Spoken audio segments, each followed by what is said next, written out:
doctors, now let us start with one of the very important topic that are from where MCQs are asked, that is the GLUT, glucose linked uptake transporter or GLUT. So here we are talking about glucose linked uptake transporters.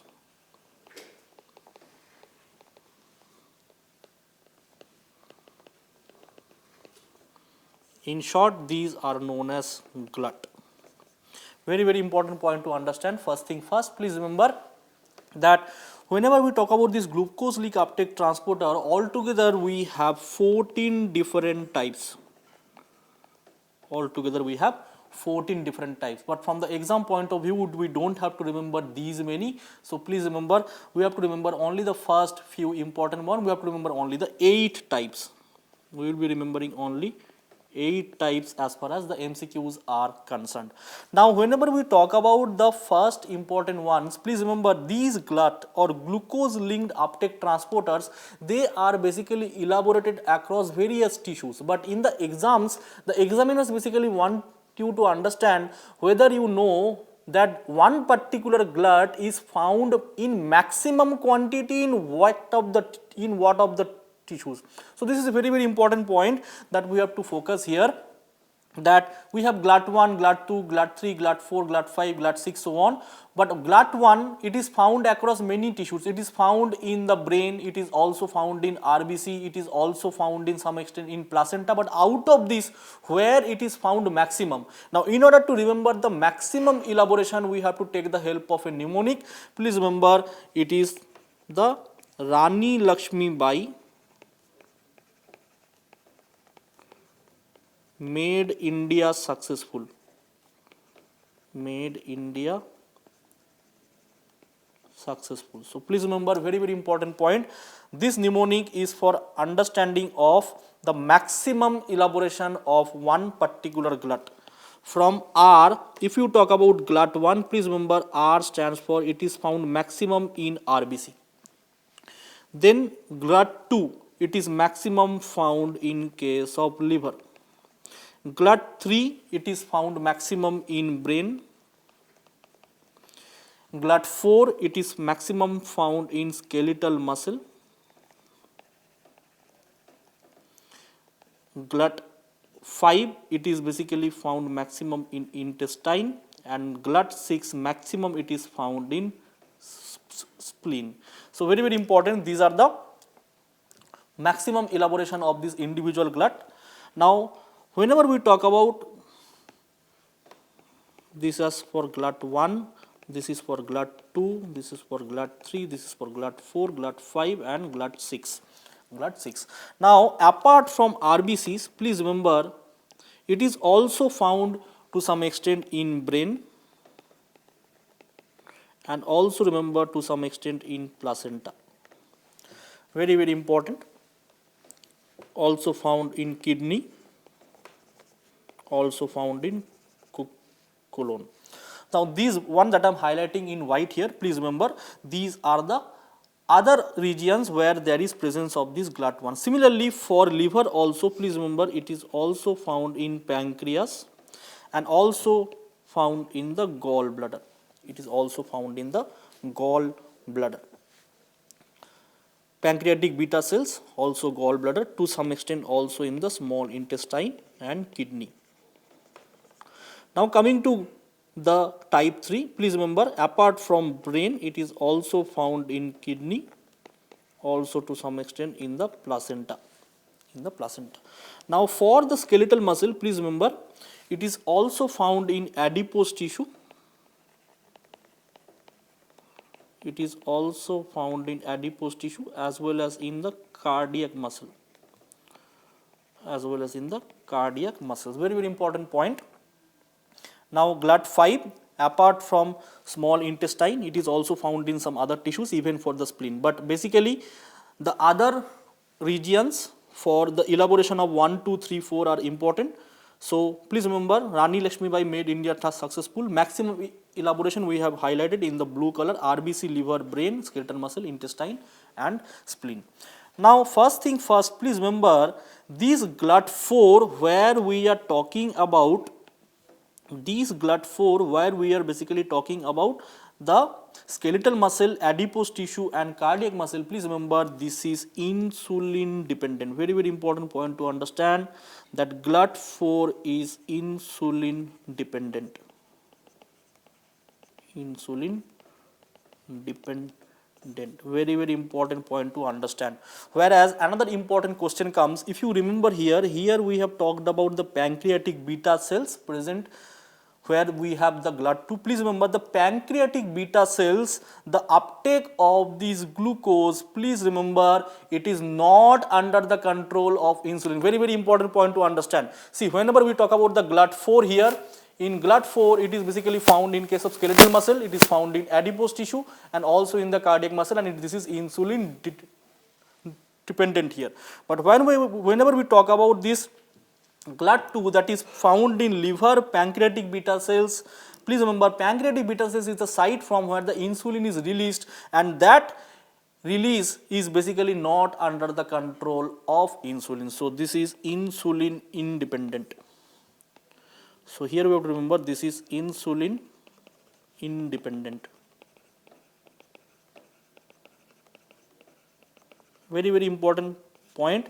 Students always get confused. Please remember the release or the secretion of insulin in response to high level of blood sugar from pancreatic beta cells is not under the control of insulin. It is basically controlled by the GLUT2 itself, where the entry of glucose to some extent to the pancreatic beta cells will be releasing the insulin. So the first thing first, we have understood that these are the insulin dependent one, GLUT4, and we have the GLUT2 which is non-insulin dependent or insulin independent here. So again an important point to be remembered here. Now coming to the GLUT5, from the GLUT5, please remember it is found in the small intestine. It is basically for the fructose absorption. Basically for the fructose absorption. Again an important question, GLUT5, that is this is specific for fructose. GLUT5 found at the level of intestine, basically for the absorption of the fructose. Now whenever we talk about absorption of fructose from intestine, that means question can come in our mind, then what about the absorption of glucose from our intestine? Please remember, for that we have another set of GLUT, those are known as SGLT1 and SGLT2, particularly at the level of intestine we have SGLT1. So first thing first, please remember we have another few ones, those are named as sodium glucose linked transporters. In short, we call them as SGLT, sodium glucose linked transporter. So whenever we are talking about uptake of glucose from the intestine to our biological system, please remember this is linked with the sodium. This is linked with sodium, and please remember this is a type of secondary active transport. This is secondary active transport. This is again an important question that we have to remember here, that the entry of glucose along with sodium glucose linked transporter by SGLT1 here. This is SGLT1 that is present at the level of intestine. So we have this one as the secondary active transport, again an important question. So we have basically two type of SGLT, SGLT1 and SGLT2. SGLT1, please remember, is present at the level of intestine, and here it is basically concerned with the absorption of glucose. Whereas the SGLT2, please remember, it is basically found at the level of kidney, and please remember this is for the renal reabsorption. Please remember this is for the renal reabsorption for glucose. Very, very important point to understand. So we have SGLT1 and SGLT2, these are again important, SGLT1 and SGLT2. SGLT1 is present in the intestine, and this absorption of glucose is an active process against the concentration gradient. You can also remember here this is against the concentration gradient that is at the level of the intestine, and whenever we talk about at the level of kidney, we have the SGLT2 that is concerned with the renal reabsorption. Please remember, renal reabsorption of the glucose. So whenever glucose is basically filtered from the kidney tubules, again it can be reabsorbed, and that is basically done by the level of the SGLT2. So this SGLT1 and SGLT2, please remember, these are the unidirectional transporter. These are classical one. So these two, SGLT1 and SGLT2, we have to remember that these are unidirectional. These are unidirectional transporters. Very, very important point to understand. Both SGLT1 and SGLT2. SGLT1, we had seen this is a secondary active transport, and this is the absorption of glucose at the level of the intestine against the concentration gradient, whereas SGLT2 in the kidney, renal reabsorption of glucose. Now all these first 6 that we had seen, GLUT1 to GLUT6, 1, 2, 3, 4, 5, 6, please remember these are basically bidirectional transporter. Very, very important point to understand that these are bidirectional transporters. These are all bidirectional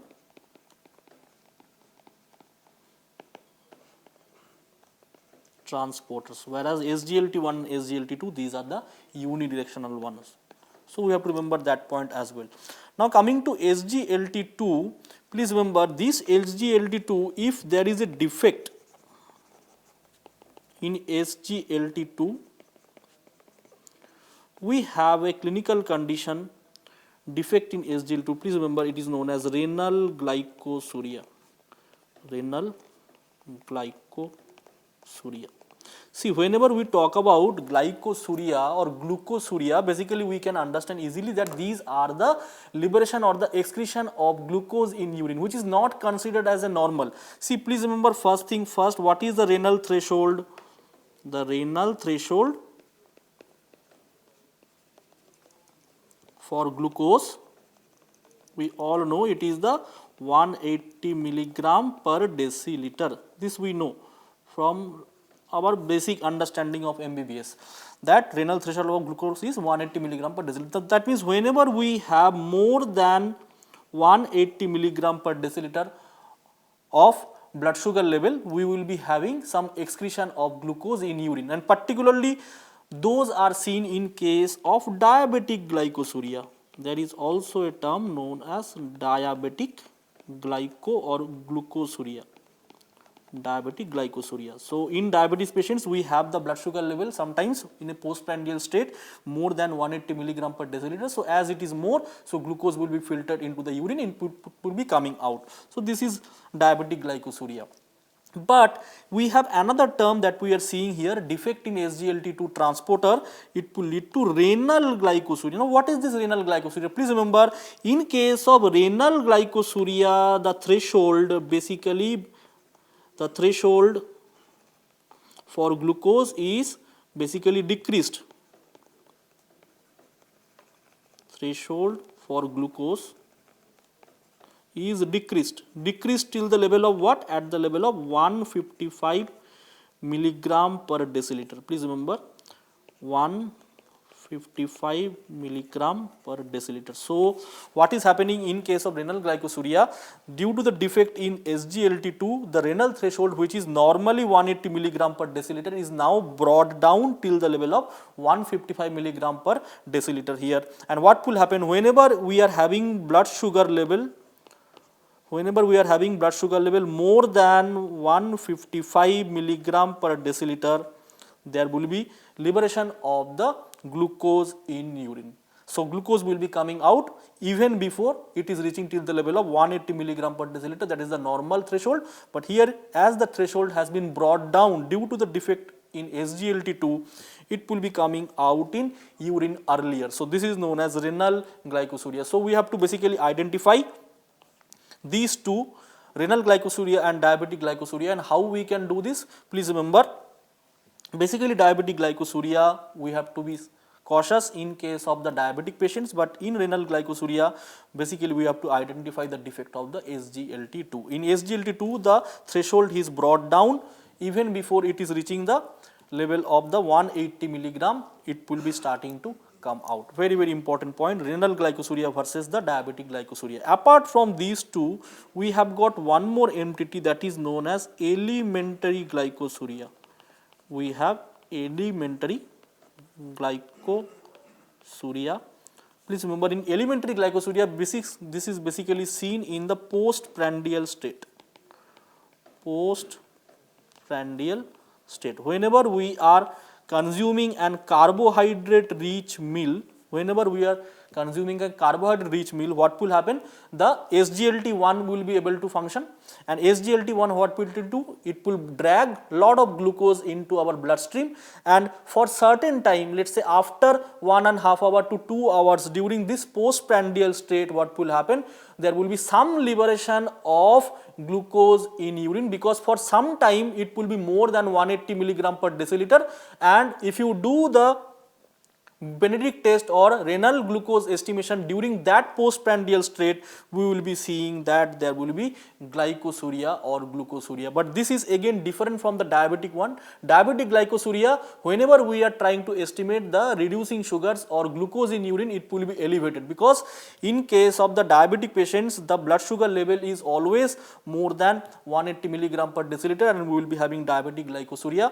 But in case of elementary glycosuria, only it will be seen in the postprandial state. After 2 hours, once the post-absorptive phase comes into play and the glucose is basically starting to get metabolized, then we will be not seeing any glycosuria in case of elementary glycosuria. So please remember, we have three important glycosuria here: renal glycosuria, that is due to the defect of SGLT2, diabetic glycosuria particularly seen in case of diabetes 1, type 1 and type 2, and we have elementary glycosuria seen only in case of the postprandial state. So please remember, these are the important points from the topic of glucose linked uptake transporter or GLUT.